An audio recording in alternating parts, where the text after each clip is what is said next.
Celui qui, au lieu d'aimer les plaisirs, aime et recherche les hommes sages, quand même on me dirait qu'un tel homme n'a jamais étudié, j'affirmerais qu'il l'a étudié. C'est vrai ça. Celui qui gouverne un peuple par la vertu est comme l'étoile polaire qui demeure immobile pendant que toutes les autres étoiles se meuvent autour d'elle. Bien dit. Tu lis quoi? Confucius. Ah, et t'en penses quoi? C'est bien. C'est tout? Je trouve que oui. Tout ce qu'il dit, je suis assez d'accord, tu vois. Mais, comment dire, il y a un truc qui me gêne, j'arrive pas à comprendre. J'arrive pas à me figurer. Vas-y, explique-toi. Un couche. Mais le problème, en fait, avec Confucius, c'est que je me fais chier. Ah, wow. Je me fais chier tout du long, quoi, du début à la fin, c'est un truc de fou. Wow. Je sais qu'on peut pas dire du mal de lui parce que c'est le fondateur de la civilisation chinoise, je me doute bien, mais c'est comme ça, je me fais chier, j'y peux rien. Et dans le fond, ce qu'il dit, c'est sûrement vrai. Les paroles de sagesse qu'il prononce, je suis pas en désaccord, mais que ça, ce soit la référence ultime et définitive de 2500 ans d'histoire chinoise, tu vois, comment dire. Regarde Jésus, par exemple. Il a été trahi, il a été flagellé, le mec, il a porté sa croix, il meurt dessus, il demande à pardonner les gens qui lui ont fait ça, ensuite il ressuscite. Bon, ok, je comprends. Regarde Mahomet. Il y a un ange qui lui parle à son oreille. Les clans de Médine l'ont exclu, il décide de conduire une communauté basée non sur les clans mais sur la foi pour son Dieu. Et il part comme ça à la conquête du monde. Ok, il y a quelque chose, je comprends. Bouddha, lui, quand il ferme les yeux, il quitte son corps, il nous fait un voyage astral jusqu'à Pluton. Moïse, c'est le gars qui délivre les esclaves du pharaon. Il coupe une mer en deux, il reçoit les tables, il les casse. Bon, tous ces gens-là, ils ont un CV. Quoi qu'on dise, je comprends tout à fait qu'ils aient pu fonder une civilisation, mais Confucius, c'est un prof de philo sympa, quoi. Il t'explique qu'être gentil, c'est mieux qu'être méchant, parce que méchant, c'est pas bien. Et tu vois, vraiment, je suis honnête, tu vois, j'essaie d'être honnête. Et je pense que ce Confucius, il aurait fait un super surveillant à la récré. Et pour être honnête, si on avait dealé du shit sous ses yeux, je pense qu'il aurait pu nous protéger devant le dirlo, tellement il est cool, ce gars. Mais je sais pas. Ok, tu es sceptique. Ça arrive. C'est ce gars, c'est ce tonton jovial qui a fondé la civilisation chinoise. Ok, mettons ça au clair. Aujourd'hui, un grand voyage bimillénaire à travers la philosophie politique chinoise.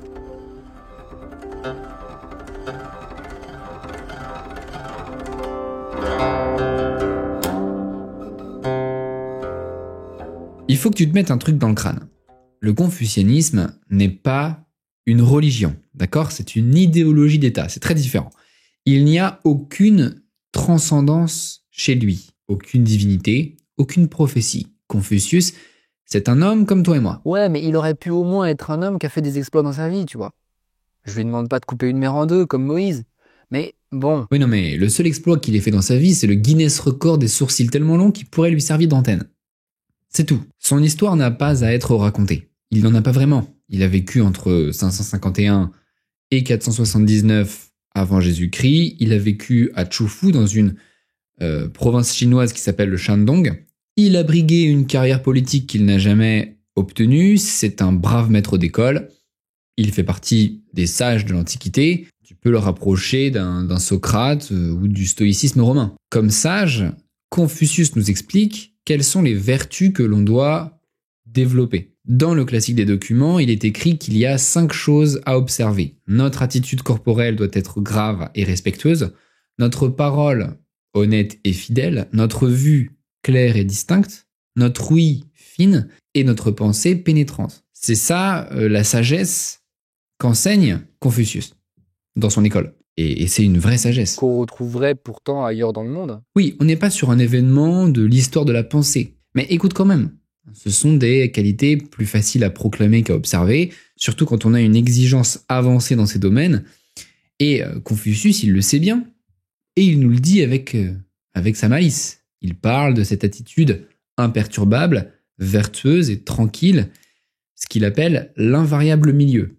C'est le nom d'un livre d'ailleurs, le livre de l'invariable milieu, dans lequel il écrit « Chacun se vante d'être habile en affaires. On court précipitamment et l'on tombe au milieu des filets, des pièges et des fosses, à la manière des animaux sauvages. Personne ne sait échapper. De même, chacun dit « Je connais parfaitement la voie de la vertu. On sait trouver l'invariable milieu, mais on n'y peut persévérer l'espace d'un mois. » Mais même si cet invariable milieu, cette tranquillité de l'esprit, elle est difficile d'accès, Le sage sait ce qu'il veut. L'invariable milieu est du domaine du possible. Il y a chez lui, malgré tout, un grand optimisme sur les capacités de l'homme à s'élever et à atteindre cet état de sagesse.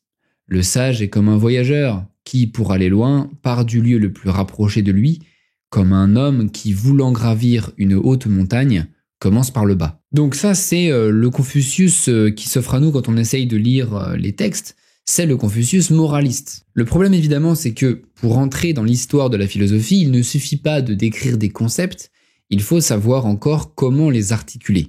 Créer de la connaissance. Dans quel ordre pratiquer les vertus? Qu'est-ce qui est secondaire? Qu'est-ce qui est premier? Il a surtout 3 certitudes, qui sont 3 certitudes qu'on peut dire un peu contestables. La première certitude de Confucius, c'est que l'éducation est le seul moyen dont nous disposons pour élever les hommes. Il n'y a pas ce recours chez lui à une transcendance, ni à un grand récit, ni à des exploits. L'homme simple peut accéder à une certaine grandeur par l'éducation. C'est cool ça, non? Oui, c'est très moderne, ça peut plaire, et ça a plu à toute une génération de penseurs modernes. La deuxième certitude confucéenne, c'est que la vertu intérieure, ce qu'il appelle le gène, est fondée sur le respect des convenances extérieures, ce qu'il appelle le li. En chinois, ça veut dire les convenances, en gros. Donc ça, c'est un mot très important à retenir, le li, qui est le fondement de la vertu. On va en reparler. Et enfin, la troisième certitude de Confucius, c'est que le premier signe de l'homme vertueux est qu'il respecte les hiérarchies sociales, à commencer par celles qui opèrent à l'échelle de la famille, c'est-à-dire le respect des parents, d'où le culte des ancêtres en Chine. Donc tu vois, il y a ici 3 certitudes fondamentales qui orientent le discours de Confucius. Et c'est très intéressant parce que on comprend mieux ainsi l'histoire de la Chine. Ces 3 certitudes n'ont pas été partagées par les Occidentaux. 1. L'Occident a recours à la transcendance dans sa recherche de vérité. 2. Sa morale ne fait pas reposer la vertu sur les convenances, mais c'est l'inverse, les convenances sur la vertu. Et 3. Les ancêtres, ici, n'ont pas fait l'objet d'un culte, en tout cas pas après l'Empire romain. Et ces 3 orientations de la philosophie en Occident nous ont plutôt été bénéfiques. Donc la Chine, pour nous, c'est nouveau. C'est différent. La civilisation chinoise a reposé sur des bases différentes, ce qui lui a permis de se spécifier et de devenir quelque part notre antithèse. La Chine reconnaît les mérites de l'éducation pour tous. Elle a autant développé des écoles que nous, simplement elle n'a pas pu faire émerger le savoir scientifique occidental au même stade. Non, mais attends. Stop.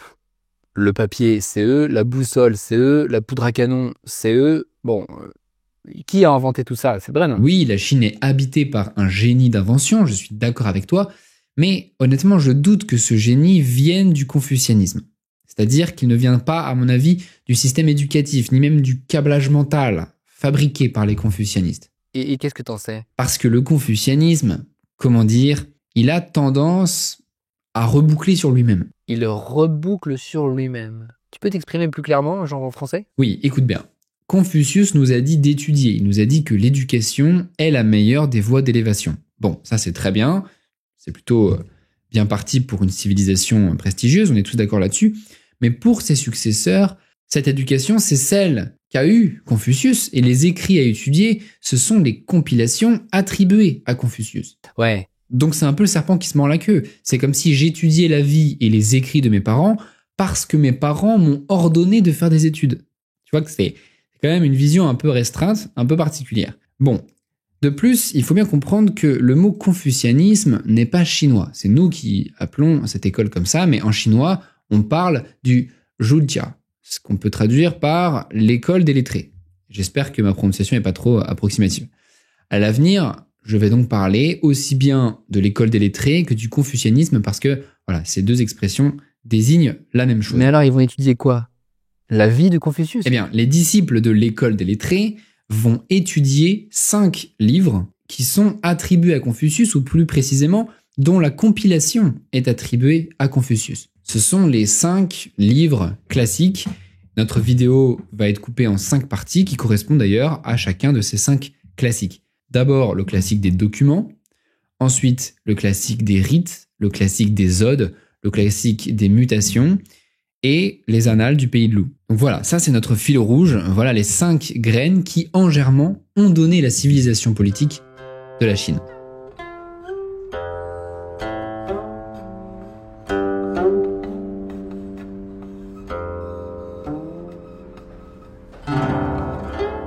Alors, le classique des documents est un livre qui donne principalement des indications sur le pouvoir. Le pouvoir, et évidemment, ça c'est les anciens ça. Ça commence par nous parler, à nous endormir même en parlant de la sagesse et de la vertu, et au bout de 5 minutes, bam, ils en viennent au but, le pouvoir, comment arriver au pouvoir. Oui bon, mais malgré tout, penser le pouvoir c'est quand même nécessaire. Dans l'école des lettrés, l'empereur chinois porte un nom. Il est appelé le Fils du ciel. Et pour désigner son pouvoir, on parle du mandat du ciel. Pourquoi cette expression un petit peu bizarre ? C'est une allusion à une phrase tirée du classique des documents que je vais vous lire et que vous pouvez retenir. Si l'on ne se croit pas chargé de remplir une mission, un mandat du ciel, on ne peut être considéré comme un homme supérieur. Citation intéressante. Ce Fils du ciel est muni d'un mandat en raison de sa vertu. L'empereur est forcément vertueux. S'il ne l'est pas, les éléments naturels le chasseront ou le peuple. Ce qui revient au même, puisque selon le classique des documents, ce que le ciel voit et entend n'est autre que ce que le peuple voit et entend, et ce que le peuple juge digne de récompense ou de punition est ce que le ciel veut punir et récompenser. Il y a communication intime entre ciel et peuple. J'aime beaucoup cette citation. Je l'aime beaucoup parce qu'elle décrit assez bien ce qu'a été l'histoire de la Chine. Les dynasties connaissent tour à tour des époques fastueuses et des périodes de déclin au terme desquelles un immense mouvement populaire, qui peut être organisé par des sociétés secrètes d'ailleurs souvent, voire une affreuse guerre civile, balaye littéralement la dynastie. Et ensuite, on va choisir une nouvelle dynastie, le mandat du ciel s'est déplacé. L'ancienne dynastie en a été jugée indigne, et ça se déplace sur une nouvelle dynastie. Alors ça s'est pas toujours passé comme ça, mais je pense tout particulièrement à la révolte plus ou moins organisée par le Lotus Blanc, qui a, dans un désordre sans nom, permis la transition entre la dynastie mongole des Yuan et la dynastie chinoise des Ming en 1368, parce que ça a été un événement d'une violence extraordinaire. Donc la philosophie politique que vous allez trouver dans le classique des documents, déjà, c'est cette façon de parler de l'empereur à travers ce mandat du ciel. L'autre conséquence politique majeure du confucianisme, c'est la fin des privilèges de sang. Ah, il n'y a pas de nobles. Non. Il y a le Japon quand même. Parce que le Japon est une province chinoise ? Je savais pas. Non, mais c'est tout près, voilà, je me pose des questions. Eh bien non. En Chine, pas de nobles. Il n'y a pas le début de la moitié d'un ongle d'orteil de nobles chinois. Tout a été supprimé par Qin Shi Huangdi en moins 221. C'est la première apparition de l'État chinois dans toute sa splendeur. Mais alors, qui gouverne en Chine ? Les lettrés, qu'on va appeler mandarins, c'est-à-dire fonctionnaires. En fait, en Chine, tout le monde peut devenir homme de gouvernement. Il n'y a pas de privilège de sang. Donc pour gouverner, il faut montrer qu'on a des mérites. Il faut passer des examens impériaux, qui sont progressivement mis en place sous les Han et les Song. Alors ce sont des examens très sérieux, tu bachotes pendant des années et tous les ans tu passes des examens de difficulté croissante en fonction de ton âge. Les examens pouvaient durer 72 heures dans une pièce séparée et isolée avec des pupitres proprement et mathématiquement éloignés. T'es fouillé à l'entrée, enfin tu vois, c'est quand même quelque chose. Pendant l'épreuve, tu fais des rédactions et je peux te dire que les examens impériaux, c'est une sacrée première dans l'histoire de l'humanité. Et ils recrachent quoi ? Ils recrachent tout ce qu'ils savent sur les 5 classiques. Le classique des documents, le classique des odes, des rites, des mutations et les annales. Toujours les mêmes. Toujours les mêmes. Pendant 2000 ans. Pendant 2000 ans. Et ça, c'est suffisant pour te préparer au gouvernement ? Bon, là, tu soulèves un point noir. Je vais être très honnête, c'est un système qui marchait sûrement très bien au temps des Song et des Yuan et même des Ming, mais avec le monde moderne, c'est devenu peu pratique. En gros, ce qu'il faut comprendre, c'est qu'il n'y a plus de titre de naissance, mais des diplômes qui en tiennent lieu. En principe, les étudiants munis de ce diplôme impérial, ce diplôme mandarinal comme on dit, ils acquièrent compétences pour gouverner, c'est-à-dire tout faire. Ils sont les architectes des grands temples, ils sont les ingénieurs des travaux publics, ils sont les administrateurs, les censeurs, les instructeurs, les percepteurs d'impôts, les officiers de justice, et généralement, ils font tout ça en même temps, puisque il n'y a pas du tout de spécialisation des fonctions. C'est eux qui commandent l'armée. Si Tu veux un exemple, tu peux penser à Zheng Guofan, qui a lutté contre les Taiping. J'en avais parlé dans ma vidéo sur les Taiping. Lui, c'est le modèle du général lettré. Et je peux vous dire que c'est une tradition en Chine. Il n'y a pas du tout de spécialisation des fonctions. Tu es fonctionnaire ou tu ne l'es pas. Dans ce cas, tu la fermes. Donc tu vois, ton diplôme te permet de littéralement tout faire. Même et surtout des choses qui n'ont a priori rien à voir avec Confucius. Ce sont eux qui s'occupent du calendrier. Ils surveillent la construction des digues. Ils préviennent les sécheresses. Ils tracent les routes. Alors pourquoi cette magnifique civilisation a disparu ? Parce que étudier toujours les mêmes vieux textes, un vieux tas de papier écrit au 5e siècle avant Jésus-Christ, ça a ses limites. L'Occident est arrivé au 19e siècle, bam, il a commencé à taper dessus. Il tape littéralement sur la Chine, première guerre de l'opium, deuxième guerre de l'opium, défaite contre le Japon modernisé, indemnité des boxeurs. Ce sont des coups, ça, des coups très durs que la Chine se prend dans la figure. Il faut que la Chine réagisse et il apparaît évident que le confucianisme n'a pas les facultés d'adaptation nécessaires à cette nouvelle situation. Les lettrés semblent dépassés par la désagrégation générale de la Chine. Ils ont l'impression que leurs textes ne leur servent plus à rien. Donc on peut dire que les Chinois ont abandonné le confucianisme. Exactement. Ils ont froissé le classique des documents, ils l'ont jeté en boule dans une mare de boue et ils se sont dit désormais on se met à l'école occidentale. Et c'est quelque chose qu'ils ne font pas du tout de gaieté de cœur. En 1905, la mort dans l'âme, la dynastie Qing abolit le système d'examen. Et le mouvement intellectuel qui va définitivement faire la transition avec le monde occidental, désormais ils vont adopter la plupart des codes occidentaux pour interpréter le monde, c'est un mouvement qui s'appelle le mouvement du 4 mai 1919, qui est extrêmement important, que je vous encourage à retenir. Et ce mouvement va complètement tourner la page du confucianisme. On peut même dire qu'il a déshabillé la Chine, des habits qu'elle portait depuis tout ce temps. Et est-ce que c'est une bonne chose, ça, pour toi ? C'est bien et pas bien. C'est jamais beau de voir une civilisation rejeter ses principes millénaires. C'est bien parce que ça a pu remettre en cause un confucianisme qui passait pour être une pensée sclérosée et enfermante. Oui. Mais dans l'ensemble, la Chine a été décharnée, démontée, vulnérable à la plus dangereuse des philosophies occidentales, le communisme, qu'il a littéralement affamé dans les années 60. C'est ainsi. Ouais, bon, c'est joli tout ça, mais ta vieille Chine, là, elle n'était pas un peu totalitaire aussi ? Bon, alors parlons un peu de la Chine ancienne. On critique beaucoup la Chine contemporaine en parlant comme un régime totalitaire ou quasi-totalitaire. Qu'est-ce qu'on peut dire de cette Chine ancienne ? La Chine, à l'époque où elle était dominée par les mandarins lettrés, par le confucianisme. Elle était pas rose. On accusait les mandarins d'être souvent corrompus. En tout cas, les mandarins ne se gênaient pas pour se servir dans les caisses publiques. Et tu sais quoi, moi, je les comprends, les mandarins. Ils sont saoulés, les pauvres. Ils ont fait des études pendant 15 ans, parfois 20. 20 ans à gratter du papier, à s'endetter comme des pecnos, maintenant ils ont leur place. Et tu sais quoi, ils vont se rembourser sur le peuple. Par des honoraires, par des amendes, par des frais de justice, par des commissions pendant la perception d'impôts et d'autres divers pots de vin, ça et là. Voilà, ça a été la réalité du mandarinat. Chaque fonctionnaire était un peu le roi de sa ville. Et est-ce qu'il y avait du népotisme ? Oui, il y a beaucoup de népotisme. Bon, comme il y en a souvent dans l'histoire, partout dans le monde, Occident y compris. Mais le népotisme en Chine, c'était tout à fait inévitable dans la conjoncture. Le mandarin peut venir de toutes conditions sociales. Il s'est fait souvent un peu entretenir par sa famille pour que on mettait tous ses espoirs en lui pour qu'il puisse réussir ses examens impériaux. La pression familiale est donc très forte dans le monde chinois. Je rappelle que Hong Xiuquan en a fait une crise de folie après son échec. J'en parle dans mon épisode sur les Taiping. Donc, une fois qu'il a réussi, ce jeune étudiant, la famille attend du diplômé qu'il la remercie. C'est du népotisme normal. Il doit énormément à sa famille. Et en plus, c'est renforcé par le côté chinois.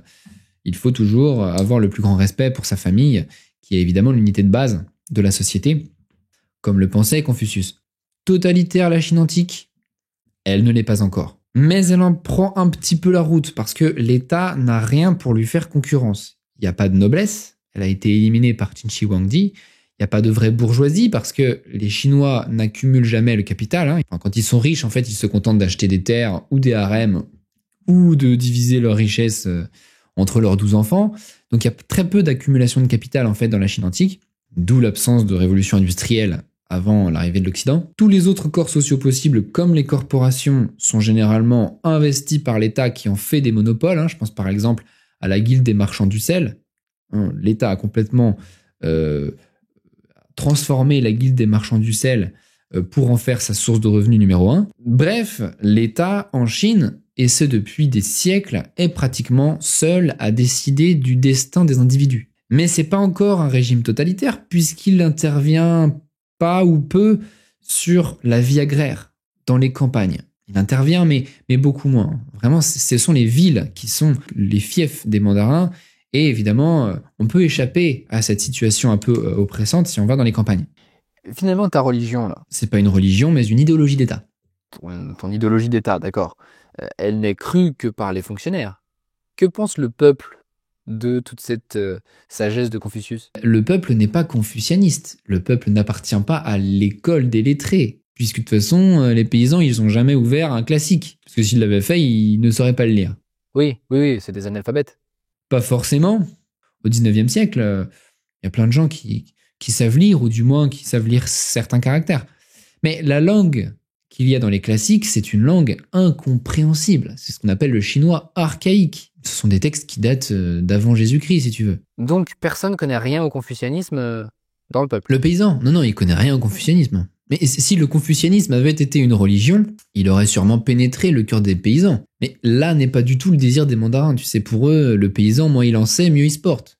Non, les lettrés encouragent juste le peuple à continuer le culte des ancêtres. Et surtout, ils diffusent l'enseignement central de Confucius, qui est la soumission au pouvoir établi à l'homme qui est en charge. C'est-à-dire eux-mêmes. C'est-à-dire la soumission à eux-mêmes, la soumission au mandarinat. On parle d'une idéologie d'État dans laquelle il y a un profond devoir de soumission aux hiérarchies sociales, qui se font dans le cadre des 5 relations fondamentales, dont 4 sont des relations inégales. La soumission de l'enfant à ses parents, la plus importante, la soumission du sujet à l'empereur, et au pouvoir établi, en fait. La soumission de la femme à l'homme, ça vous rappelle peut-être l'histoire du bandage des pieds, Le confucianisme a laissé faire un peu le bandage des pieds, justement parce que ça va dans le sens de cette 3e soumission. La soumission de l'aîné au cadet, et en outre, les devoirs d'honnêteté et de loyauté qui existent entre les amis. Cette pensée est très pratique. Elle fait peser le respect de l'ordre établi. Mais c'est pas si étonnant, parce que tout système cherche à dominer et à maintenir sa domination comme ça, je pense. Je suis d'accord. On pourrait croire que finalement, c'est quelque chose qui s'est fait sur la terre entière. Tout système politique promeut le respect de l'ordre, c'est tout à fait normal. Mais c'est vrai qu'en Chine, ça va assez loin, et ça se manifeste par le ketao, cette prosternation qui nous paraît peut-être un peu humiliante, mais qui eux leur paraît normale. En Chine, on se prosterne assez facilement face à quelqu'un qui incarne une certaine autorité. Et face à l'empereur, il faut faire une nonuple prosternation. Ça a valu d'ailleurs quelques tracas aux ambassadeurs britanniques qui devaient la faire et qui ont tout fait pour s'épargner cette humiliation. Bref, ce qu'il faut comprendre dans cette section, c'est que le confucianisme n'est pas une religion, c'est une idéologie d'État. Son fonctionnement repose sur le mandat du ciel, d'une part. L'empereur de Chine est un point d'équilibre et d'harmonie dans un monde qui risquerait sans lui d'être perturbé, de pencher, de n'être pas harmonieux. L'État est surtout matérialisé en fait par le mandarinat, un corps de fonctionnaires diplômés, une aristocratie de la plume et du pupitre. Ces fonctionnaires tout-puissants sont les maîtres des villes chinoises et exhortent le peuple à rendre leur culte aux ancêtres et à rester soumis, notamment à travers la prosternation, le ketao. Ce système a des défauts, mais il faut bien reconnaître qu'à chaque fois qu'il s'est fissuré, l'alternative était le désordre, l'anarchie, une destruction totale que personne n'avait envie de revivre. Qui eût cru que Confucius, ce sage inoffensif, aurait créé, malgré lui peut-être, une civilisation de l'État? Alors, petite parenthèse, je rappelle à tous que j'ai réalisé une série de vidéos sur l'histoire chinoise des 2 derniers siècles. On y parle des guerres de l'opium, des boxeurs, de Chiang Kai-shek, de Mao, et même des suivants. Donc il y a toute une saga sur l'histoire de la Chine, en fait, que j'ai fait. Elle est réservée à mes adhérents, en tout cas pour une bonne partie. Donc n'hésitez pas à adhérer à la chaîne pour 4 € par mois sur l'étoffedunchef.fr. D'ailleurs, vous serez assez chanceux si vous le faites, puisque vous allez accéder en même temps à toute la bibliothèque privée que j'ai composée depuis le temps. Donc il y a des vidéos sur le Congo, des vidéos sur l'Iran, notamment Khomeini, sur Franco, sur Marx et Lénine. Hein. J'ai fait toute une série d'explications sur le socialisme. Donc n'hésitez pas à vous abonner. Vous pouvez aussi cliquer sur rejoindre, qui est donc le bouton en dessous de cette vidéo. C'est exactement la même chose, hein, 4 € par mois, il y a pas de différence. C'est juste que cette solution via YouTube est moins avantageuse pour moi au niveau financier. Bon, peu importe. En tout cas, je vous invite à adhérer à ma chaîne, c'est très important, c'est ce qui me permet de vivre de mon travail. Parenthèse refermée.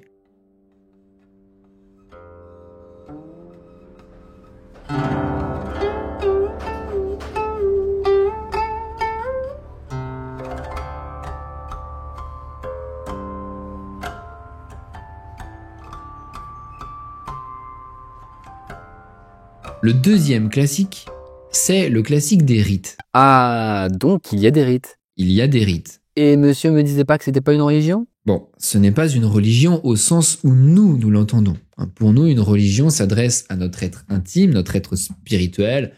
Une religion qui affirmerait qu'il n'y a pas de vie spirituelle, qu'il n'y a pas de foi, pour nous, c'est pas vraiment une religion. Même si elle peut être, c'est vrai, associée à des rites. On pourrait assimiler le confucianisme à une religion civique, c'est-à-dire une religion qui explique comment organiser la société et qui se contente de ça. Une religion dont l'obsession est d'éviter le mal, qui est en fait le mal politique, exclusivement. Pas du tout de dimension intérieure dans ce dont je vous parle aujourd'hui. Alors en Occident, si vous voulez trouver une comparaison, on peut comparer le confucianisme à la religion traditionnelle romaine. Ouais, Jupiter, Vénus, tout ça? Bacchus et compagnie? Bah oui, parce que c'était une religion sans foi, très ritualiste également. Mais là encore, la religion traditionnelle romaine avait au moins des dieux. Le confucianisme en a 0. Encore plus resserré sur sa pensée politico-sociale. Mais tu sais quoi? Je crois que j'ai encore mieux comme comparaison. En Occident, il y a bien quelque chose qui ressemble pas mal au confucianisme. Quoi? Ah, je sais pas si je peux me permettre cette comparaison. Ah si, vas-y, je t'écoute. Comte. 1, 2, 3... Non, Auguste Comte. Auguste Comte, un philosophe français important du 19e siècle. Tu connais pas? Il avait essayé de structurer la philosophie occidentale après les ravages du matérialisme. Les ravages? Pourquoi les ravages du matérialisme? C'est pas un peu péjoratif? Parce que tu sais bien, si le monde n'est fait que de matière, comme beaucoup de gens le pensent, eh bien, il y a d'un coup une grande difficulté à fonder la morale. C'est une question assez récurrente. Si le monde n'est fait que de matière, rien ne permet d'affirmer ni de démontrer que tuer est mauvais, par exemple. Rien ne permet d'affirmer que le progrès est nécessaire, alors que souvent les gens qui sont matérialistes ont une certaine idée du progrès et cherchent à le fonder en réalité. Donc ça crée tout un tas de questions philosophiques un peu complexes. Et en fait, ça suppose de refonder de la morale sans Dieu, en gros. Auguste Comte, qui est matérialiste, lui, il est préoccupé par ce problème moral et il cherche à fonder des comportements sociaux acceptables. Et en faisant ça, il a créé une religion de l'humanité. Une religion qui est effectivement dépourvue de toute transcendance, dépourvue de Dieu, dépourvue de toute théologie, qui est vue comme quelque chose d'archaïque pour lui, mais avec des pratiques rituelles et la consécration de figures humaines qui font presque office de symbole. Alors, chez lui, c'est allé très loin, puisqu'il a même été jusqu'à consacrer une femme qu'il a aimée. Mais peu importe à la rigueur ses élucubrations, le but d'Auguste Comte était de donner des origines sacrées à cette nécessité du progrès. Il y a donc chez Comte une recréation de sacré dans un monde sans Dieu. Le but est simplement de ne pas entacher la marche de l'humanité vers le progrès. Parce que, en fait, pourquoi il retombe vers la religion? Il y a des gens qui sont énervés par ça, mais parce qu'en fait, l'humanité a des besoins moraux. Parce qu'elle doit affirmer que tout est mauvais. Elle a des besoins sociaux et elle a besoin de dire que le progrès, c'est bien, dans une certaine forme d'absolu. Ouais, des besoins qu'elle ne satisfait plus avec la fin du christianisme. Voilà. Mais il y a des gens qui croient à cette religion? Ou c'est juste Auguste Comte? Parce que cette religion, on est d'accord qu'elle a jamais fait aucun édifice, aucune cathédrale. Enfin, j'en ai jamais entendu parler. Mais il y a plein de gens qui y croyaient. Comte, disons, c'est lui qui a essayé de donner une assise philosophique à cette religion de l'humanité, mais c'est quelque chose qui a existé, et même avant lui. Tu dis que cette religion n'a jamais fait une seule cathédrale, mais je pourrais te raconter des choses très étranges sur ce qui s'est passé à Notre-Dame de Paris, à l'époque révolutionnaire. Elle a servi à certaines époques pour faire un temple de la raison qui est tout à fait dans la ligne de cette religion de l'humanité. Bon, revenons au confucianisme. Le confucianisme, c'est une doctrine morale et sociale. C'est exactement le même champ d'application. Sérieusement, il faut dire à Auguste Comte et à toutes ses émules que ce qu'il a voulu faire, c'est ce que la Chine faisait déjà depuis 2000 ans. Ok. Donc c'est quoi ces rites? C'est le culte des ancêtres? Oui, au niveau populaire, Confucius encourage énormément le culte des ancêtres. Tu dois faire brûler de l'encens et donner des offrandes à tes aïeux. En Chine, ça c'est quelque chose de fondamental. Il n'y avait pas de cimetière. Il y avait des pierres tombales presque partout et chacun devait rendre un culte à ses ancêtres. C'est fondamental pour la stabilité de la société. Tandis que les ancêtres qui n'ont pas été honorés par leurs enfants, ou par exemple parce qu'ils n'en ont pas eu, ou parce qu'ils en ont eu d'indignes, eh bien eux, ils hantent le monde. Ils sont chassés régulièrement par un ensemble de prières d'apaisement données le jour de la fête des fantômes lors du 7e mois lunaire. Et ça, c'est pas de la religion peut-être? C'est rituel. Mais les finalités sont très sociales. Il faut respecter les hiérarchies. Ça n'a aucune implication spirituelle ni intérieure. C'est vraiment vécu comme une façon de se conformer à une exigence morale et sociale. Tu verses leur salaire à tes employés, t'es honnête. Tu rembourses tes dettes à ton créancier, c'est que t'es honnête. Tu payes ses honoraires à ton médecin, tu fais vivre tes parents sous son toit, c'est la famille polynucléaire, ça veut dire que tu tiens eux, ça veut dire que t'es honnête. Tu rends leur culte à tes ancêtres, c'est parce que t'es honnête. Parce que c'est ce que font les gens honnêtes. La vertu confucéenne, c'est cette honnêteté, cette rectitude dans les comportements sociaux qui font que tu es quelqu'un de fiable, en qui on peut avoir confiance, parce que tu remplis toutes tes obligations. C'est pour ça qu'il faut rendre un culte à ses ancêtres, par honnêteté. N'y va pas chercher une vie spirituelle. Tout le monde s'y plie. Le parrain de la pègre de Shanghai rendait, comme tout le monde, un culte à ses ancêtres, avec de l'encens et tout le tintouin. Tout hors la loi qu'il fût. Et pourtant, il n'a aucune vie spirituelle, mais c'est un moyen d'avoir une certaine éthique. Je dois aussi ajouter une précision importante, c'est que pour Mencius, le successeur de Confucius, c'est un enfant mâle. C'est obligatoirement un garçon qui doit assurer ce service funèbre. J'en ai parlé dans ma vidéo sur les femmes, c'est très important. On ne traite pas de la même façon les garçons et les filles dans ce culte. Donc les rites, ils se font au niveau de la cellule de base de la société qui est la famille. Pour le reste, les mandarins n'accomplissent pas de rites. Il y a bien, c'est vrai, un temple de Confucius dans les grandes villes, mais bon, il n'y a pas vraiment obligation d'y aller. Et c'est relativement rare. Les seuls rites vraiment importants, ce sont les rites accomplis par l'empereur lui-même, par le Fils du Ciel. Si vous visitez Pékin, il y a le Temple du Ciel, construit par l'empereur Yongle, sous les Ming. Ce Temple du Ciel, il est composé d'une salle des prières pour la récolte, mais aussi d'un hôtel du ciel avec 3 terrasses de marbre blanc. L'ensemble des caractéristiques géométriques d'ailleurs sont assez intéressantes.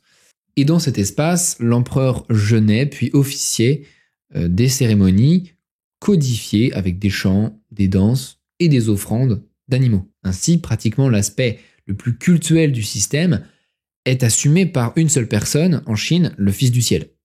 Ce qui fait des mandarins, quant à eux, un corps complètement laïque. Alors, à mesure que le confucianisme a laïcisé le mandarinat, il a affiné son cadre métaphysique. Son cadre métaphysique. Alors, je t'avoue, je sais pas trop ce que veut dire ce mot. Son cadre intellectuel, si tu veux.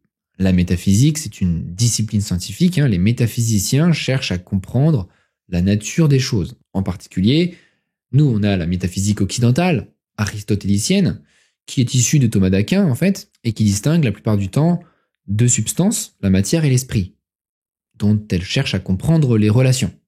Ça, c'est la métaphysique. Il faut voir ça comme une discipline. Alors, la Chine, elle aussi, a développé sa métaphysique, une métaphysique officielle, qu'on appelle souvent le néo-confucianisme, et qui s'est développée avec le philosophe Chu He, à l'époque du XIIe siècle, à l'époque de la dynastie Song. Le saint Thomas des Chinois, il s'appelle Chu He. Et ce qui est très intéressant, c'est que cette métaphysique néo-confucianiste ne fait pas cette distinction entre matière et esprit, qui est fondamentale chez nous. Je rappelle, toute la philosophie occidentale s'est confrontée à cette distinction entre matière et esprit, et même les philosophes qui refusaient cette distinction devaient se justifier, justement, et devaient rabattre en général la substance qui compose le monde, soit tout n'est que matière, soit tout n'est qu'esprit. Mais vous voyez, ils ont quand même en tête ces mots qui ont complètement structuré la pensée ici. C'est pas du tout le cas des Chinois qui n'ont jamais eu l'idée, je parle simplement de l'idée de séparer ces deux choses. Donc il n'y a qu'une seule substance qui compose le monde.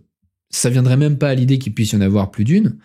Pourtant, il y a bien une distinction qui est faite, c'est la distinction entre le Li et le Qi. Et attention, il faut vraiment connaître ça parce que ça va devenir la doxa officielle de tous les mandarins jusqu'au XXe siècle. Donc, pour Chuhi, le monde est fait d'un principe premier, unique et immuable, le Li. C'est ce Li qui, chez Confucius, était l'ensemble des convenances sociales, des comportements moraux, droits et rituels, qui devient le principe premier de tout chez Chuhi. Ouais, je comprends pas trop en fait. Comment t'expliquer le Li? C'est vrai que c'est pas simple à traduire, hein, c'est sûr. Bon, on va trouver une comparaison un peu occidentale. Tu connais ce qu'on appelle l'étiquette à la cour de Louis XIV? Oui, les convenances sociales, la révérence, l'attitude de chacun selon son titre, je vois à peu près. Voilà. Imagine maintenant qu'on étende ce concept d'étiquette à tout le monde et même à tout le cosmos, d'accord? Donc l'étiquette, qui pour nous paraît un petit peu ridicule comme concept, désormais, il faut imaginer que cette étiquette n'a pas été conçue par les hommes, par les Versaillais, mais au contraire, c'est un concept qui préexiste à tout. Il serait une façon d'agir en conformité avec le monde. Le monde est harmonieux, et cette harmonie est codifiée. Il y a des choses conformes, comme par exemple le fait que les arbres poussent verticalement, mais aussi le fait qu'il faut bien se tenir ou faire le kotao devant une personnalité du mandarinat. Et ces choses-là sont conformes à un code de convenance sociale qui est le Li. Et attention, il faut vraiment comprendre que tout est lié. Des choses qui nous paraissent plutôt matérielles et d'autres plutôt spirituelles, dans tous les cas, sont complètement liées les unes aux autres. Nos humeurs, nos gestes, nos paroles, nos affects, on doit adopter certaines attitudes, certains gestes, parce que nous nous conformons à une harmonie universelle. En d'autres termes, si nous adoptons les bons gestes, les bonnes attitudes, les bonnes paroles, c'est tout simplement pour les mêmes raisons que l'arbre pousse verticalement ou que les oiseaux chantent le matin, c'est parce qu'ils se conforment à une harmonie universelle qui est le Li. Tu as compris? Ouais. Ensuite, de ce Li qui est éternel et immuable, il faut distinguer le Qi, dont l'idéogramme représente la vapeur de la cuisson du riz. Il faut s'imaginer que le Qi, c'est une substance dynamique qui, parfois, est en parfaite concomitance avec le Li, parfois l'est un peu moins. Elle peut être un petit peu corrompue. Elle est un peu approximative, un peu comme une vapeur qui se superpose au monde sans lui coller complètement, sans être vraiment opaque et stable. Chacun a un Qi qui est plus ou moins corrompu, mais qu'il faut corrompre le moins possible. Et ça, c'est un concept qui est très en vogue. Si tu fais de la médecine traditionnelle chinoise ou si tu fais du kung-fu, il est possible que les professeurs, de temps en temps, fassent référence au Qi. Ouais, mais pour toi, ça me paraît évident, mais moi, j'ai du mal à saisir de quoi on parle. Bon, ok, peut-être que t'as pas bien compris ce que c'est que le Qi, et je vais te donner un exemple précis. Il est un poète, selon un exemple réel, qui, après avoir critiqué un prince, a été jeté dans son cachot. Le poète écrit dans sa poésie « Je suis entouré de Qi pestilentiel, mais pourtant je reste miraculeusement en bonne santé. » C'est ce qu'il écrit. Bon, que veut dire le poète? Je suis entouré de Qi pestilentiel. L'humidité, le froid, la crasse, la faim. Toutes ces choses qui sont dans son cachot. Mais lui, il est resté en bonne santé. Pourquoi? Parce que son Qi est droit et pur. Dans cette façon de parler, tu sens bien que l'esprit et la matière sont complètement mis sur le même plan en Chine. Le froid, la crasse, le manque de nourriture, tout ça, ça n'a qu'un Qi mauvais. Mais comme lui est quelqu'un d'honnête, qui a toujours rempli ses obligations, en fait, ce poète, il ne ment pas, il a toujours fait le bien, il a toujours eu les bonnes attitudes, les bonnes paroles, et bien son Qi, à lui, il est intact. Et comme il est intact, eh bien, pour les mêmes raisons, il reste chaud, propre, il n'a pas faim, il n'est pas malade. Tu vois bien, à aucun moment, le poète n'a distingué son corps matériel et son honnêteté, sa vertu spirituelle. Parce que tout ça, c'est la même chose. L'esprit et la matière sont réunis en une seule chose qui est le Qi. Les Chinois croyaient vraiment ça, que si ton Qi était bon, si t'es honnête et vertueux, en plus tu seras en bonne santé. Évidemment, tout ce que je vous dis là, en Occident, et évidemment je vous parle de l'Occident chrétien, celui qui a été bimillénaire aussi, eh bien tout ça est incompréhensible. Chez nous, la vertu intérieure n'est pas un effet des convenances extérieures. C'est l'inverse. Ce sont les convenances extérieures qui sont le reflet de notre vertu intérieure. Et vous voyez, je dis pas ça pour dire les uns ont raison, les autres ont tort, mais vraiment pour comprendre qu'on a ici une orientation qui est différente. Alors normalement, vous commencez à comprendre pourquoi la Chine est une grande civilisation.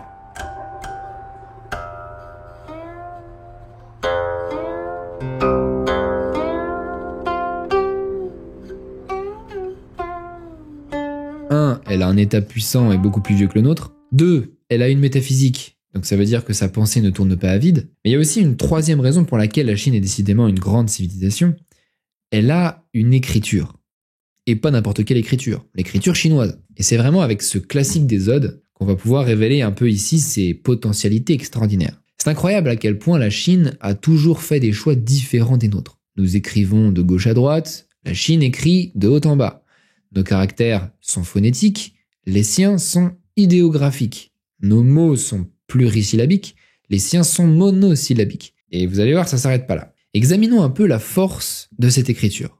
Je n'ai déjà un petit peu parlé dans mon épisode sur la Chine en 20 minutes, mais j'étais vraiment resté en surface. Aujourd'hui, on va approfondir un peu tout ce qu'il y a d'extraordinaire dans cette écriture. Vous avez compris que c'est pas un alphabet, mais un logographe, avec des logogrammes. En principe, le logogramme chinois représente un concept, et non pas un son. C'est à ma connaissance la principale écriture de ce type qui est utilisée de nos jours, parce que il y en avait pas mal autrefois, mais elles sont toutes disparues. On pense aux hiéroglyphes, par exemple, ou à l'écriture maya, etc. Il y a le Japon quand même. Oui, certains pays voisins ont fait des emprunts, mais ce sont des emprunts, justement. Des emprunts à l'écriture chinoise. Donc, on va dire que l'écriture chinoise est la seule. Il convient de se demander si ce système est un bon système d'écriture. On va voir qu'en fait, il y a un certain nombre de défauts.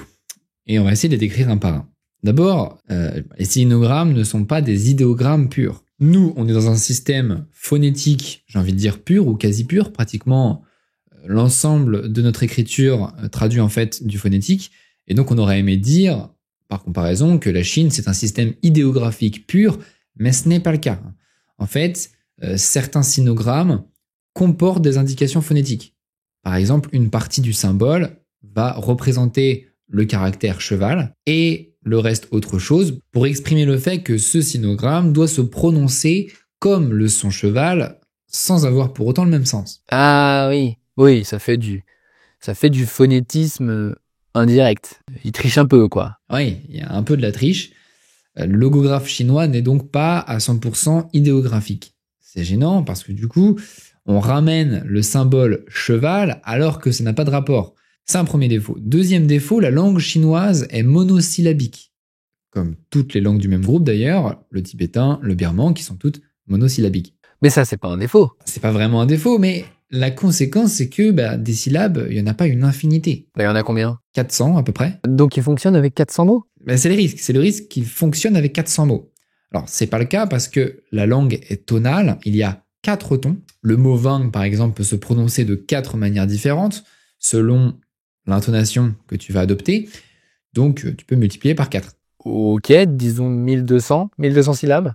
Ouais, c'est pas suffisant ça. Même avec 1200 mots, ça fait quand même énormément d'homophones. On dit que les Chinois font souvent des jeux de mots. C'est vrai parce que il y a beaucoup de jeux de mots possibles en chinois.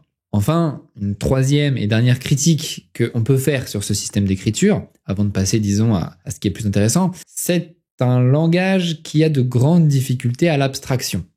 On l'a beaucoup dit, certains pensent que c'est un préjugé, moi je pense que c'est vrai, que l'abstraction est plus difficile pour celui qui parle le chinois classique que pour celui qui parle une autre langue, quelle qu'elle soit. La difficulté d'abstraire est une conséquence de son origine pictographique. Oui, parce qu'à la base, les logogrammes sont des dessins. Alors, peut-être que ces dessins n'ont rien de ce qu'on appellerait un dessin réaliste. Il y a peut-être que, en fait, ce sont pas vraiment des dessins, mais plutôt des tracés dont je vous laisse juge de la signification profonde.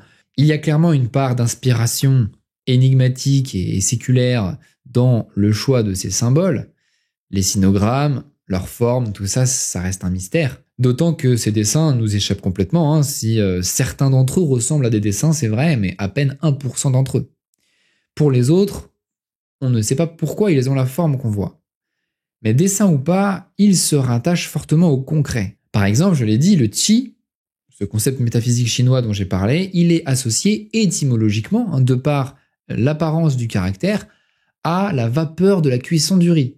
Vous voyez, c'est imagé, c'est concret. Chaque concept abstrait se rattache à un mot simple. Ça peut être un paysage, à une cruche d'eau, au ciel, au riz, à la maison, au toit, à l'arbre. Donc les abstractions, elles existent.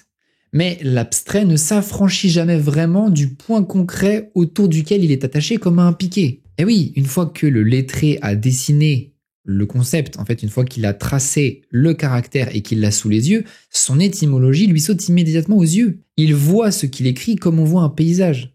À chaque fois qu'il parle de l'empereur, il voit écrit « Fils du ciel ». À chaque fois qu'il parle du chi, il voit la vapeur de cuisson du riz. Il voit l'origine concrète au concept abstrait qu'il essaye de manipuler. Donc il ne faut pas être étonné si les Chinois ont toujours eu des difficultés avec l'abstraction, et de surcroît, les Chinois n'ont jamais pensé le concept de Dieu. À tel point que les jésuites qui arrivaient en Chine n'avaient pas la moindre idée de comment imprimer un caractère se référant à Dieu, et qui pourrait être compris comme tel par le cerveau chinois.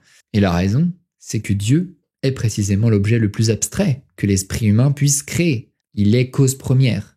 Il est ce qui cause le monde sans avoir été lui-même causé. Donc, sa définition fait intervenir le principe de causalité. Principe de causalité qui est tout aussi abstrait d'ailleurs. Dieu donne l'impression curieuse de n'avoir jamais été seulement pensé par les Chinois. Imaginer une cause première au cosmos, ou lui imaginer sa fin dernière, n'a un intérêt que si précisément les liens qu'il établit avec toute chose sont rigoureusement identiques. Dieu, en tant que concept métaphysique, n'a pas de lien particulier avec une quelconque entité qu'on pourrait dessiner. Il est le créateur de tout ce qu'il y a, point. Il est ce qu'on ne voit pas qui explique ce qu'on voit. Mais les Chinois n'ont pas la moindre envie d'expliquer ce qu'ils voient par ce qu'ils ne voient pas. Ils expliquent ce qu'ils voient par ce qu'ils voient. Ils fonctionnent comme ça. Et donc Dieu n'a pas sa place dans leur univers.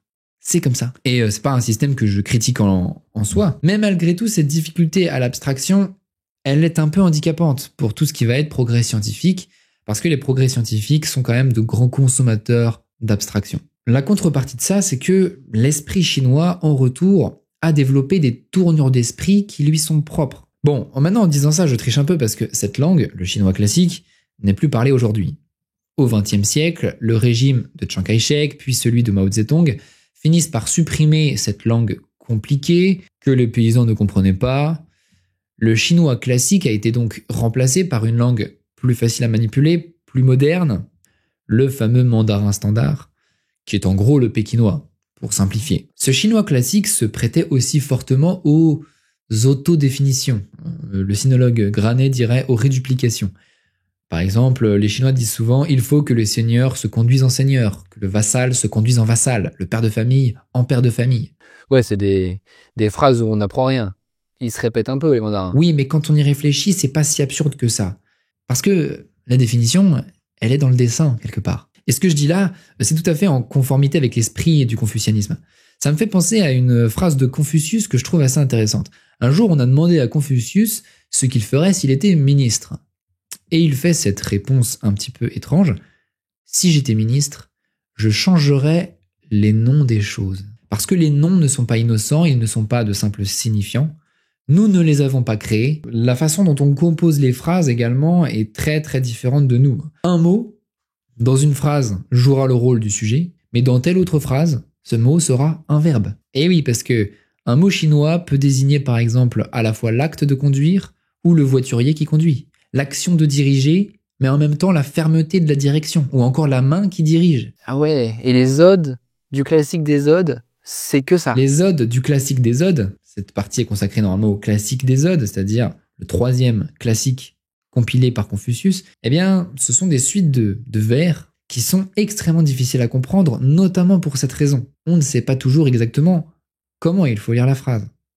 Qu'est-ce qui joue le rôle de sujet, qu'est-ce qui joue le rôle de verbe? Les mots sont un peu flottants. Et c'est fait exprès, en fait, certainement. La fluidité est telle que lorsque tu lis le poème, il faut essayer en même temps de comprendre ce que tu lis. Le lecteur est actif dans la poésie, puisqu'il ne possède pas de façon certaine la syntaxe et la place du sujet et du verbe. Ça rend la lecture compliquée. En plus, c'est du chinois archaïque, encore plus vieux que le chinois classique, hein, c'est du chinois qui date de l'époque de Confucius. Donc je peux vous dire que les mandarins arrivent péniblement à le déchiffrer, mais ils sont bien les seuls. Alors sous quelle forme ça se présente? Eh bien ça peut être par exemple des vers de 8 caractères chacun, exactement 8. La métrique, elle se fait au niveau du caractère, avec une hémistiche par exemple, donc 4 et plus loin 4, et comme ça sur sur une dizaine de vers. Ça, c'est un exemple de format qu'on peut trouver si on feuillette un peu le classique des odes. Et c'est ce classique qui a inauguré la tradition de la poésie chez les mandarins. Tu sais, si je tiens à parler un peu du classique des odes dans cette vidéo, c'est pas du tout pour faire un cours de linguistique, c'est que tout est là. Le confucianisme, c'est ça. C'est l'école des lettrés. Les lettrés, c'est-à-dire ceux qui manient les instruments majeurs de l'unité chinoise, l'écriture, le pinceau, l'encre de Chine, le papier, le rouleau de soie. Toutes ces choses qui sont typiquement d'invention chinoise. Je l'ai dit, il y a de très nombreuses langues en Chine, je l'avais expliqué dans une autre vidéo, mais c'est l'écriture qui est la base de l'unité. L'écriture, c'est l'instrument du pouvoir mandarinal et même l'instrument du pouvoir impérial. Et donc il ne faut pas s'étonner si c'est leur attribut majeur. Les mandarins les plus gradés portent la plume de Pan à 2 ocelles et ils portent un sceau mandarinal pour authentifier les actes. Pourquoi sont-ils au pouvoir? Mais parce que eux, ils écrivent. Ce sont les scribes. Beaucoup de gens se demandent « C'est une bonne situation, ça, scribe ?» Et aujourd'hui, pour la première fois, vous allez enfin avoir la réponse. Vous savez, moi je crois pas qu'il y ait de bonnes ou de mauvaises situations. Non, mes amis. En Chine, être scribe, ce n'est pas une bonne situation. C'est la seule situation qui soit bonne. L'expérience de l'écriture fait de ces hommes des hommes d'exception. Leur langage, le chinois classique, est un langage à eux. Les paysans ne comprenaient pas les mandarins quand ils parlaient entre eux. Non, vraiment, ils avaient leur langue, qui était complexe, qui était sinueuse, qui vagabondait de concept en concept. Ils parlent du ciel, de la mer, de la maison, du feu, du métal, mais tout en jouant sur les sauts qui peuvent se permettre du concret vers l'abstrait, en utilisant ces mots qui sont parfois difficiles à décrypter dans leur sens profond. Tout ceci assaisonné d'archaïsmes issus des textes qu'ils étudiaient. Évidemment que personne ne pouvait comprendre un broc de tout leur discours. Les mandarins forment une communauté à part, très fermée, au sein de la population chinoise. Mais il reste que ce sont eux, les poètes, les peintres, les musiciens de la Chine impériale. Il faut que je vous parle un peu des arts que pratiquaient les mandarins, au moins brièvement. Il y a la poésie, évidemment. Le classique des odes, je vous en ai parlé, c'est un livre de poésie. Petite citation, Simon Leys disait « Les procédés de la poésie chinoise sont picturaux et les procédés de la peinture chinoise sont poétiques. » Donc là, on parle de la peinture chinoise, cette fameuse peinture chinoise au lavis d'encre, qui est exécutée par les instruments du mandarin sur son écritoire et qui sont toujours les mêmes instruments. Cette peinture, on l'a fait avec le papier, le pinceau, l'encre monochrome, parce qu'il n'y a qu'une seule couleur. Comme lorsqu'on écrit, la peinture chinoise, souvent, il n'y a qu'une seule couleur. En fait, ce sont les nuances de cette couleur qui vont faire le motif. Et puis, il y a une grande différence entre la peinture chinoise et la peinture occidentale au niveau de la forme sous laquelle se présente l'œuvre. Nous, en Europe, on a des tableaux, des toiles, qui sont un peu des meubles. C'est massif, ça s'accroche à un mur, ça se couvre de chiures de mouche, comme les meubles. La peinture chinoise, c'est quelque chose de beaucoup plus délicat. En fait, c'est souvent quelque chose qui est monté en rouleau de soie, tout simplement, et on la range parmi les livres. On ne l'accroche pas. Elle appartient au registre du livre, comme tous les autres classiques. Et de façon générale, cette peinture chinoise, souvent l'homme y est absent. Le peintre chinois vise la nature, l'harmonie du monde. Il va peindre le rocher bizarre, la racine noueuse, toutes ces choses qui, comme les caractères chinois, sont trop bizarres pour être de la main de l'homme. Bon, on a parlé de la poésie, on a parlé de la peinture, mais tout ça c'est pour les petits joueurs. Tu sais c'est quoi l'art suprême en Chine? La calligraphie. La calligraphie. Alors, j'avais vu quand même des reportages sur ça, mais ça m'étonne quand même que ce soit la calligraphie, l'art suprême, parce que c'est quand même un art où il n'y a aucune originalité. Enfin, tu dois quand même peindre les caractères tels qu'il faut les faire. Il n'y a pas de vraie différence entre les calligraphes, il n'y en a pas beaucoup. Je vois pas trop d'originalité artistique, tu vois. Ah, mais recule, Satan. L'originalité. Mais c'est la dernière chose que recherche le calligraphe. Il veut pas être original? Au moins un peu? Il veut pas. Souviens-toi, pour les confucianistes, c'est la vertu intérieure, c'est le qi qui nous replace dans l'harmonie du monde. Ainsi, il n'est pas question chez les confucianistes d'originalité individuelle. C'est d'ailleurs pour ça que leur art est difficile à comprendre. Nous, on pense tout de suite aux grands peintres, on pense à Michel-Ange, à Picasso, et c'est leur nouveauté qui nous enchante. En Chine, il n'y a pas du tout, mais alors pas du tout ce désir de renouveau. On respecte les règles. On imite le classique des odes. Le bon calligraphe, c'est le bon élève qui a fait comme le maître. Ouais, mais il y a le risque que du coup ce soit un peu stéréotypé tout ça. Il va nous faire du Times New Roman. En gros, version chinoise. Je te l'accorde, c'est un art stéréotypé et peu évolutif. C'est vrai, c'est le gros bémol. Mais pourtant c'est logique. L'artiste en tant qu'individu n'a pas à exprimer son talent ou à briller. Il faudrait pas qu'il rompe l'harmonie du monde. Il est bon calligraphe comme il est honnête homme. C'est parce qu'il est honnête, il a le chi de la bonté et de la vertu, et donc il trouve naturellement les bons gestes à exécuter, les bons gestes de convenance, le li, à exécuter pour tracer son caractère chinois, dont la perfection est unique finalement. Donc il n'y a pas d'originalité, tout le monde trace les caractères plus ou moins de la même façon. D'ailleurs, il y a une règle, il faut commencer plutôt par un trait, le faire dans une certaine direction, puis un second trait, et ainsi de suite. C'est très très codifié, rien n'est plus codifié que la calligraphie chinoise. Et appeler ça un art, pour nous, ça nous paraîtrait presque étonnant, mais c'est un art chinois et c'est vécu comme un art. Mais bon, cette façon de toujours suivre le maître, effectivement, ça crée une société conservatrice et un art conservateur. Pour un amoureux des arts de l'Europe médiévale et de la Renaissance, ça rend un peu perplexe. Les Chinoises sont des gratte-papier extrêmement obéissants à leur maître, et encore je vous ai pas parlé du domaine de la musique parce que là c'est le pompon. En musique, les mandarins n'autorisent qu'un seul instrument, qui est la sitar. Il y a un côté très figé, et c'est ça, le respect des convenances. C'est ça, fonder toute la vertu sur le li, sur le respect des convenances extérieures. Alors nous, ça nous paraît un peu aberrant peut-être, mais il faut pas croire du tout que ça frustrerait qui que ce soit. Cette restriction ne frustre pas du tout l'artiste, au contraire, il y trouve un épanouissement. C'est l'inverse, c'est parce que la calligraphie est le plus codifié de tous les arts chinois qu'elle est le plus éminent. Parce qu'alors l'artiste, le mandarin, le lettré, il se fond dans l'harmonie naturelle du li, des êtres, du vent qui siffle entre les feuilles d'arbres, des pépiments d'oiseaux et des volutes de fumée par-dessus sa bougie.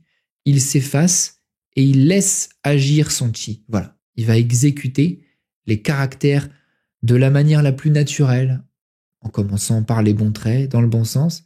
Il va laisser sa main, son poignet, son corps tout entier se mouvoir, parce qu'au fond, pour lui, les caractères chinois peuvent se dessiner d'eux-mêmes. Ils contiennent en eux-mêmes le sens dont l'univers les a pourvus. Dans l'écriture chinoise réside la force de la civilisation chinoise.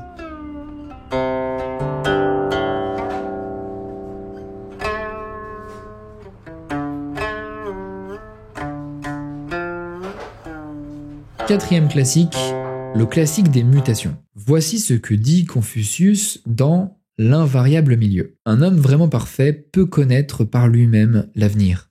Lorsqu'une nouvelle dynastie va surgir, elle est toujours annoncée par d'heureux présages. Lorsqu'une dynastie va disparaître, les animaux et les choses inanimées donnent de mauvais augure. On aperçoit certains signes sur l'achillée et la tortue, mais aussi certains mouvements dans les membres du corps de l'homme. Alors quand il dit ces choses-là, achillée, tortue, il fait référence en fait à des méthodes de divination, puisqu'il y avait des cartes en quelque sorte faites de carapaces de tortue, de plastrons de tortue je crois, et on utilisait également des tiges d'achillée. Le quatrième classique confucéen, c'est le classique des mutations, qui est un livre de divination. Si chez les Chinois, il y a, comme je vous disais, unité complète et intégrée, jamais remise en doute entre la matière et l'esprit, s'il y a communication entre ciel et peuple, je vous l'ai dit, si les grands désastres climatiques vont de pair avec les mauvaises décisions politiques, si la pluie tombe sur les royaumes où le Fils du ciel est indigne, c'est que vous voyez qu'au fond, de façon générale, le li suit des lois qui nous échappent. Pour essayer de décoder les règles de ce monde étrange, il y a la divination, c'est l'objectif du classique des mutations. Pour accomplir cette divination, on utilise des hexagrammes qui sont au nombre de 64. C'est quoi un hexagramme? Ce sont des dessins qui sont une combinaison de 2 trigrammes. D'accord, et qu'est-ce qu'un trigramme? Eh bien, un trigramme est composé de 3 traits. Alors, chaque trait peut être au choix soit un trait plein, soit un trait brisé, c'est-à-dire qu'il y a une séparation entre les 2 parties du trait, mais il y a toujours 3 traits. Donc, si vous comptez bien, il y a 8 combinaisons possibles, c'est ce qu'on appelle les 8 trigrammes. Ouais, je t'avoue, j'ai du mal à me représenter. En fait, des trigrammes, t'en as déjà vu. Moi, j'ai déjà vu des trigrammes. Il y en a sur le drapeau de la Corée du Sud. Ah oui, les espèces de trucs noirs, là. Ça vient du classique des mutations, ça. Eh bien oui, ça vient de là. Chaque trigramme est composé de 3 barres, et si tu combines 2 trigrammes, tu obtiens l'un des 64 hexagrammes possibles. Et chaque hexagramme peut être associé à un caractère chinois. Pour obtenir ces hexagrammes, on utilisait des bâtons d'Achillée. Donc l'Achillée, c'est une plante, mais je ne connais pas exactement comment est-ce qu'on les utilisait. Mais bon, une fois que les Chinois obtenaient leur hexagramme, on écrivait le symbole correspondant et ça donnait, paraît-il, des réponses. Par exemple, sur le drapeau de la Corée, les 4 trigrammes signifient la terre, l'eau, l'air et le feu. Les 4 éléments, en fait. Et c'est ainsi que se pratique la divination chinoise. Le mariage doit-il être conclu? Cet enfant doit-il être adopté? Cette affaire doit-elle être entreprise? Ce jour est-il bien choisi ou est-ce qu'il faudrait repousser dans un jour plus faste? Eh bien, dans l'imaginaire chinois, il y a concordance très forte entre les événements qui ont lieu dans la société et l'ordre cosmique naturel, et ces liens, on arrive à les décrypter au moyen de la divination.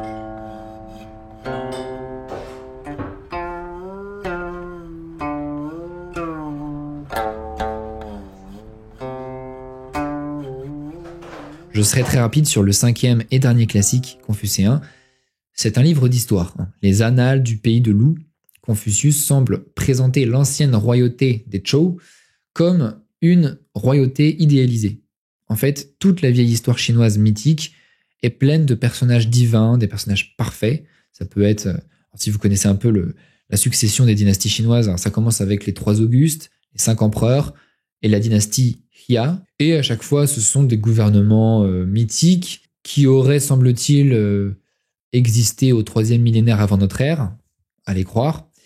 Confucius semble nous parler d'une royauté idéale où le Fils du ciel est parfaitement conforme à la vertu confucéenne, et ça vaut pour tous les personnages de cette histoire. Ainsi, Wang Di, l'empereur jaune, le premier des 5 empereurs, c'est l'inventeur théorique de l'écriture et de l'encre, tandis que Yu le Grand, qui est le fondateur de la dynastie Xia, est le maître des eaux, celui qui a appris l'art de mettre les digues et les canaux pour une nation qui dut toute sa prospérité à ces grands fleuves. Puis Confucius parle également de la dynastie des Zhou, qui, elle a vraiment existé, c'est certain, et dont il décrit les rites comme étant parfaitement conformes à la vertu et au lit.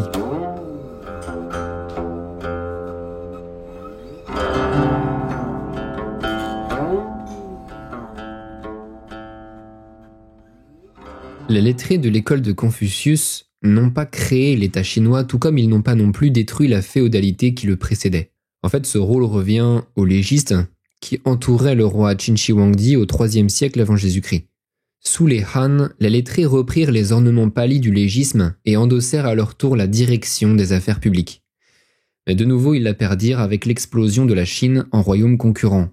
La Chine, confucianiste, ne reprit sa majesté antique que beaucoup plus tard, à l'époque des Song, au XIe et XIIe siècle. C'est l'époque où Zhu He lui donna sa structure métaphysique. Sa pensée fut l'unique référence du mandarinat officiel jusqu'au XXe siècle. Évidemment, on ne peut pas dire que Confucius soit resté indemne des 1500 ans qui séparent sa vie terrestre de son recyclage gouvernemental. Il apparaît sûrement transformé, sa barbe et ses sourcils allongés, son air tranquillisé, ses rides ont disparu. Confucius reste en image une sorte de statue commémorative. Son souvenir est jalousement gardé par une espèce d'académie étrange et rugueuse. L'être humain qui se cache sous ses traits nous est presque inaccessible. On sait qu'il ne fut ni un saint ni un prêtre. On sait qu'il ne fonda pas de religion, qu'il n'a pas détruit d'idole. Il sert surtout de boîte à proverbes pour les politiciens en quête d'arguments. Et certains sont remarquables de pertinence, même après des millénaires. Il a très bien compris que les 2 qualités essentielles du politique sont avant tout le discernement et le courage. Le vrai Confucius, je ne sais pas trop. On peut dire qu'il était un sage, un maître d'école, une personnalité de village. Il avait ses vues sur l'homme, mais il était aussi un homme en vue, à la recherche de condisciples, prêt à leur remettre des dettes à condition qu'il pût les enseigner. Avec de la chance, il aurait fait un ministre passable, peut-être aussi un bon consultant. Comme penseur, il nous laisse un peu sur notre faim. Il ne fonda jamais de véritable doctrine morale, il ne spéculait pas sur les essences et sur les substances. Mauvais métaphysicien, Confucius resta modeste. Il se contenta de fonder une civilisation. On a beaucoup accusé ses successeurs d'avoir été des tyrans. Tyranniques, ils le devinrent. Les mandarins se remboursaient parfois brutalement de leurs dettes d'écoliers. Égoïstes, ils exigeaient de leurs administrés un aplatissement total. Ils parlaient un idiome qui leur était propre, avec lequel ils encryptaient leur mauvaise foi et leur mépris. Oui, les mandarins ont perçu des impôts scandaleux. Ils ont usé du népotisme, de la torture. Maîtres du code de la justice, mais aussi maîtres du temps et du calendrier, ces centurions de la fourmilière distribuaient d'un ton sans réplique les tâches et les corvées. Leur race demeura à jamais étrangère à celle du peuple chinois. On les installait avec un fouet et des diplômes dans des bâtiments officiels, et les Chinois couraient dans les campagnes pour échapper à leurs griffes. On ne peut pas dire non plus que les mandarins aient beaucoup cherché à protéger les paysans de la puissance des propriétaires fonciers, et encore moins qu'ils aient fait quoi que ce soit pour empêcher la tradition du bandage des pieds. Pourtant, c'est bien dans ce milieu que se poursuivit la gestation de la brillante Chine. Ce sont eux qui organisent les 6 grands départements d'État sur la base des classiques. Ils font siéger un tribunal contre les abus de la fonction publique, le censorat. Ce sont eux qui, après les affreux raids mongols du XIIIe siècle, reboisent des milliers d'hectares, plantent des sterculiers ou des arbres à lac à perte de vue. Dans la tourmente des crues du fleuve bleu et du fleuve jaune, les mandarins se chargeaient de la permanence des digues. Ils assurent le service indispensable des sampans et des jonques qui sillonnent les cours d'eau.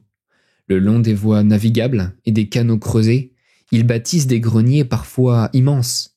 Ce sont encore les mandarins qui permettent à une foule de Chinois d'apprivoiser un à un les logogrammes. Des siècles avant Gutenberg, la Chine utilisait la reproduction des écrits en série par la xylographie. La plus belle des encres porte son nom, l'encre de Chine. Elle écrivait et peignait sur papier tandis que nous, occidentaux, en étions encore à frotter de l'encre sur des peaux de mouton. Elle calligraphiait jusqu'au coucher du soleil pour entraîner sa main aux courbes joyeuses du plein et du délié. Elle possédait toutes les couleurs primaires. Si cette classe d'hommes croyait tant à sa supériorité intellectuelle, c'est parce qu'ils pensaient avoir, bien avant nous, éliminé les privilèges de naissance. Les mandarins étaient sélectionnés parmi les têtes les plus solides du pays, et non les plus grandes fortunes. C'était une sorte de démocratie méritocratique. Sous les Song, puis les Yuan, ce système était véritablement l'un des plus avancés du monde. Tout s'est gâté par la suite, sous les Ming et les Qing. On peut dire que la lourdeur des examens et les coûts qu'ils entraînaient pour les candidats freinaient au contraire la promotion sociale.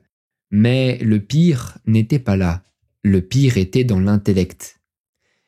Il arrivait un jour, au seuil du XIXe siècle, où l'on se rendait bien compte que les classiques de Confucius avaient rendu toute leur sève. Ils étaient périmés. On ne le disait pas, mais on le pensait. Lorsqu'on regardait les Anglais arriver avec leurs instruments et leur médecine. Les classiques avaient fait leur temps, et un temps splendide. C'est sur cette base incertaine que les mandarins firent de la Chine une véritable civilisation de l'écrit. Ce n'étaient pas des hommes religieux. Ils n'avaient pas besoin de religion spirituelle. Ils ne cherchaient pas le bonheur éternel pour leur âme. Leur vie était corporelle. Elle était toute à la motion de la nature et des convenances. Artistes désespérés, ou plutôt désinspirés, rien ne venait d'eux-mêmes. Ils ne connaissaient pas les douleurs de la création artistique, ni de l'introspection, ni le cloître intérieur des prières sans réponse. Ce qu'ils faisaient de beau leur venait uniquement de Confucius, et ce que Confucius faisait de beau lui venait d'avant lui. Ils n'écrivaient pas, ils paraphrasaient les classiques, ils ne peignaient pas, ils imitaient les classiques. Au fond d'eux peut-être, il y avait une chambre noire, dans laquelle rien n'entrait et de laquelle rien ne sortait. Les murs en étaient couverts de symboles sublimes. On pouvait en faire le tour et ne pas pouvoir les compter.